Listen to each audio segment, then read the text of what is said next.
ನಿನ್ನ ಕಂಟ್ರಿ ಹಳ್ಳಿಗಳಿಗೆ ಸಪ್ಲೈ ಮಾಡಿದೇನು ಕೋಟ ನೋಟು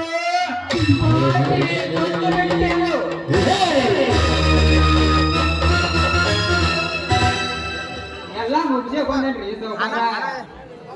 ನಕ್ಕೋರವ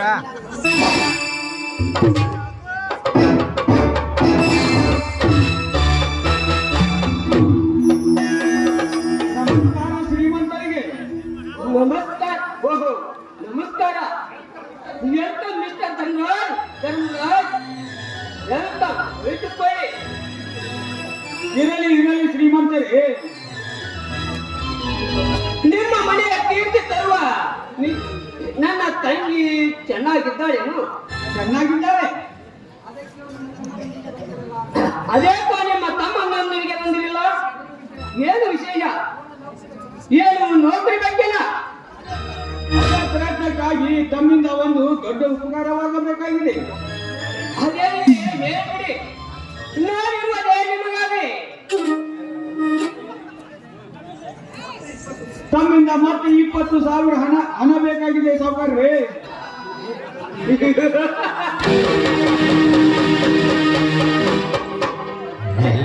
ನನ್ನ ತಂದೆ ಸರಿ ಆಗ್ತೀಯ?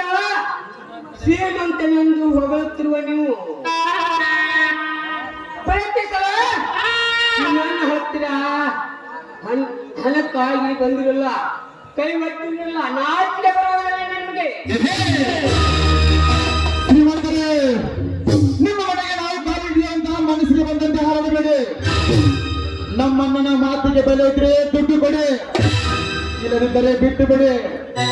ಅದಕ್ಕೂ ತಪ್ಪಿ ನಮ್ಮ ಮನೆತನದ ಮಾನ ಮರ್ಯಾದೆ ಬಗ್ಗೆ ಅದು ಮೀರಿ ಮಾತನಾಡಿದರೆ ನಿನ್ನ ನಾಲಿಗೆಯನ್ನು ಕಳೆದು ಹಾಕುತ್ತದೆ. ಎಚ್ಚರ.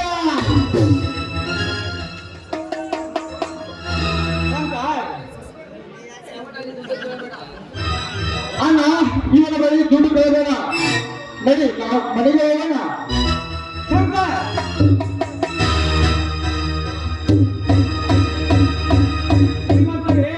ಇವನ ಮಾತನ್ನು ಹಚ್ಚಿಕೊಳ್ಳಬೇಡಿ.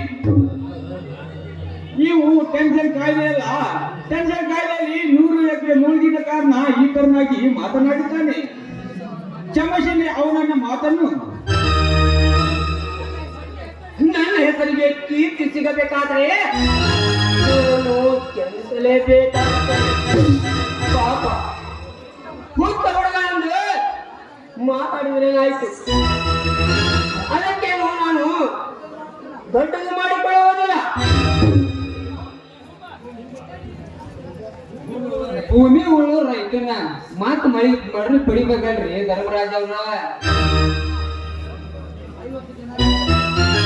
50 ಜನ ರೈತರಿದ್ದರು, ಗುಡ್ಡ ಸಹಿತ ಹೊಲ ಇಲ್ಲದವರೇ ನನ್ನ ಭೂಮಿ ಸಾಗುವಳಿ ಮಾಡುತ್ತಿದ್ದರು. ಅವರ ಮಕ್ಕಳ ಗೋಳಾಟ ನೋಡದೆ ನಾನೇ ಹಾಗೆ ಕೈ ಬಿಟ್ಟೆ. ಮೊದಲಿನ ನಿಮ್ಮ ಸಾಲದ ಹಣಕ್ಕೆ 10 ಎಕರೆ ಮಾರಿದೆ. ನಿನ್ನ ಉಳಿದಿರುವುದು ಬಾಕಿ 50 ಎಕರೆ ಮಾತ್ರ.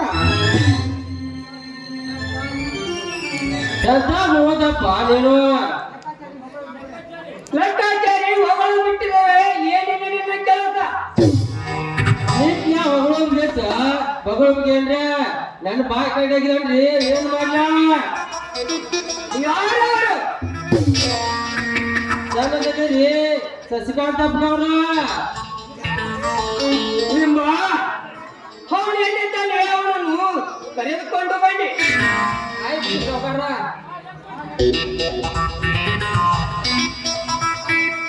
ಲೆಕ್ಕಾಚಾರಿ ಇವರಿಗೆ 20,000 ಹಣ ಕೊಟ್ಟು ಕಳಿಸಿ ಬಿಡು.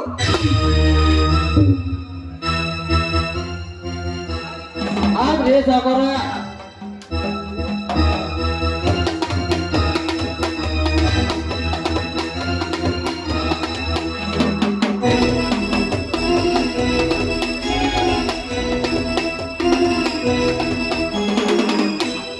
ತಗೊಳ್ರಿ ನಿಮ್ ಹಣ.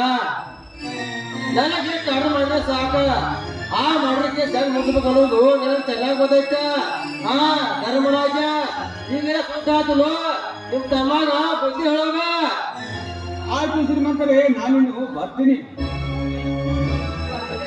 ಬರಬೇಕು ಧರ್ಮರಾಜ್, ಬರಬೇಕು. ಅಣ್ಣ ತಮ್ಮಂದಿರ ನಿನ್ನ ಬಾಳಿನ ಕಿಡಿಯಾಗಿ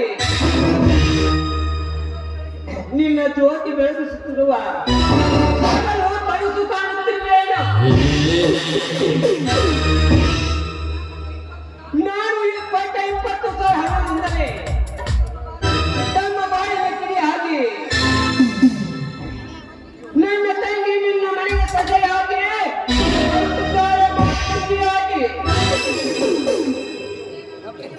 ಇದೇ ನನ್ನ ಮನೆಗೆ ಬಂದು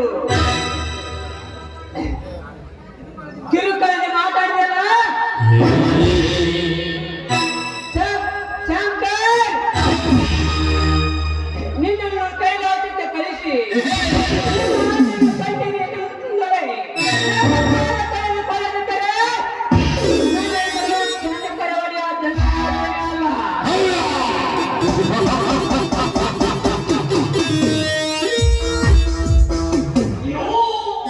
ಅಣ್ಣ, ಅದಷ್ಟು ಸುಲಭವಲ್ಲ ನೀ ಮಾಡುವ ಕೆಲಸ.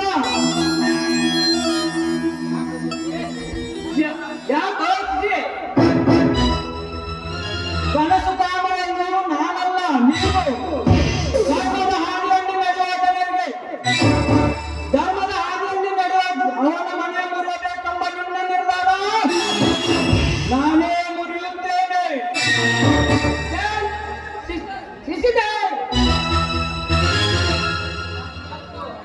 ಹತ್ತು ಖುಷಿಯೆಂದು ಕಸರಿಸಿ ನಿನ್ನನ್ನು ನಾನು ಜೋಪಾನ ಮಾಡಿದೆ.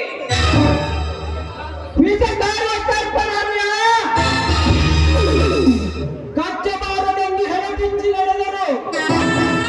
ಬಂಧುವಿನ ವಿಷ ಎಳೆಯಲ್ಲಿ ನಿನ್ನನ್ನು ಕಚ್ಚಲು ಆಶ್ವಾನಿಸುತ್ತಿದೆ ಈ ಅಂಕುಶ. ಅಂತ ವಿಷ ತುಂಬಿದ ವಿಷ ಸರ್ಪನ ವಿಷ ಪ್ರಾಣಿಯನ್ನು ಸೆರೆಹಿಡಿಯಲು ಆ ಮಾಡಿ ಮಾಡುತ್ತೇನೆ.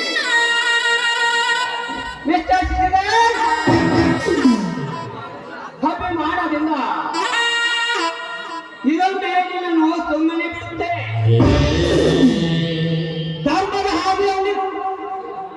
ಧರ್ಮದ ಹಾದಿಯಲ್ಲಿ ನಡೆಯುವ ಜನರಿಗೆ ಹಿಂಸೆ ಮಾಡುವ ನಿಮ್ಮನ್ನು ಮಾಡಲು ಹೊರಟು ಅಣ್ಣನೆಂದು ಹೇಳಲಿಕ್ಕೆ ನಾಚಿಕೆಯಾಗುತ್ತಿದೆ. ನೀನು ಇಲ್ಲಿ ಒಂದು ಇದೇ ತರವಾಗಿ ಬಡ ಜನರಿಗೆ ಹಿಂಸೆ ಕೊಟ್ಟರೆ ನಿನ್ನ ಪಕ್ಕದಲ್ಲಿ ಬರಬೇಕಾದದ್ದು ವಿಷಯ.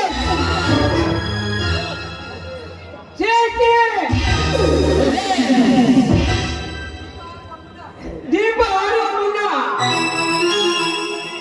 ಅಂತ್ಯಕರ್ಮವಾಗುತ್ತದೆ. ನಿನ್ನಂತ ಗುಂಡಿಗೆ ಹೆದರಿ ತನಕ್ಕೆ ತಲೆ ಬರುವುದನ್ನ ಈಶಿಸಿ ಅಂದು ಕೃಷ್ಣ ಅರ್ಜುನನಿಗೆ ಗೌರವವನ್ನು ಕೊಂದ. ಇಂದು ನಾನು ಅರ್ಜುನನ ಸಾರಥಿಯಾಗಿ ಕೊಂಡೇ ಕೊಲ್ಲುತ್ತೇವೆ. ಸೋಮನ್ಯ ಕೈ ಮಾಡಿದ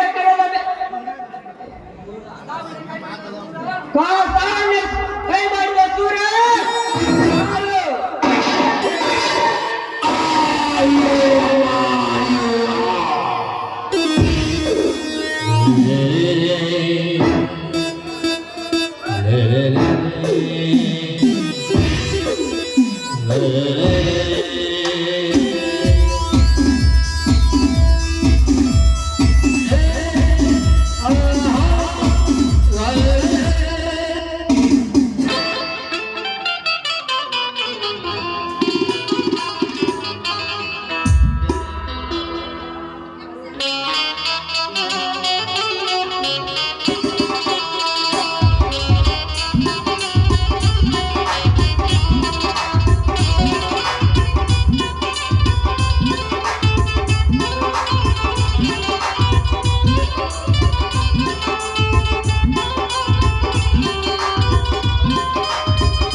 ಕಾಣಲಿ ನನ್ನ ಕೈ ಚಾಚ ಸಿಗುವಲ್ಲಿ ಆ ಕಣ್ಣುಗಳ ಕಾಣಲಿ ನನ್ನ ಕೈ ಚಾಚ ಸಿಗುವಲ್ಲಿ ನೀರಗವಲ್ಲಿ ಹರಿಕರ ಭಯಾಗಲಿ ಕೊಡವಲ್ಲಿ ಒಂದು ಸಾರಿ ನೀ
ಅದು ಜಯಕಾರ ಅಂದ್ರ ನಿಂಗ ಇವತ್ತು ನಡೆಯುತ್ತಿರೋ ನಮ್ಮ ಚವಾಟಪ್ಪರ ಜಾತ್ರೆ ಅವತಾರ ಹಿಂಗಂತ ಯಾರು ಹೇಳಿದ್ರು ನಿನಗ?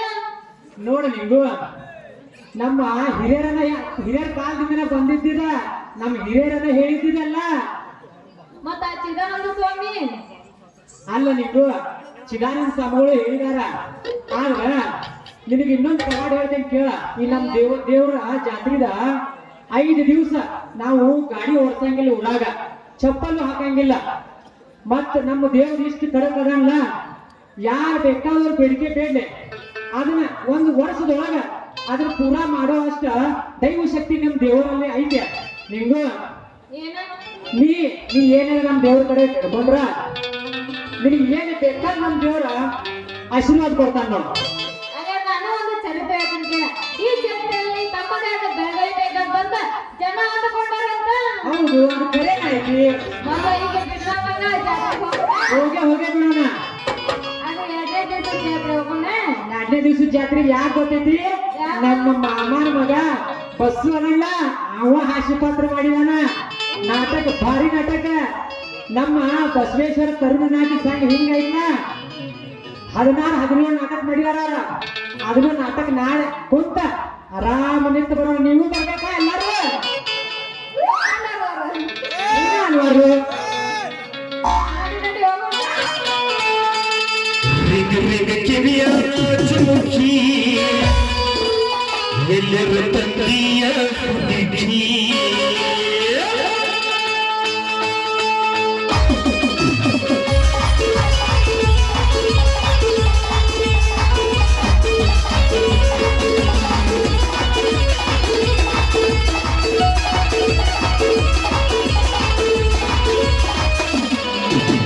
ಕಿವಿಯ ಚುಮುಕಿ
ಸಂಚಾರ ಜೋಕಾಲಿ ಆಡುವ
ಸ್ವಪಾದಾನಿ ಪರಿವಾರ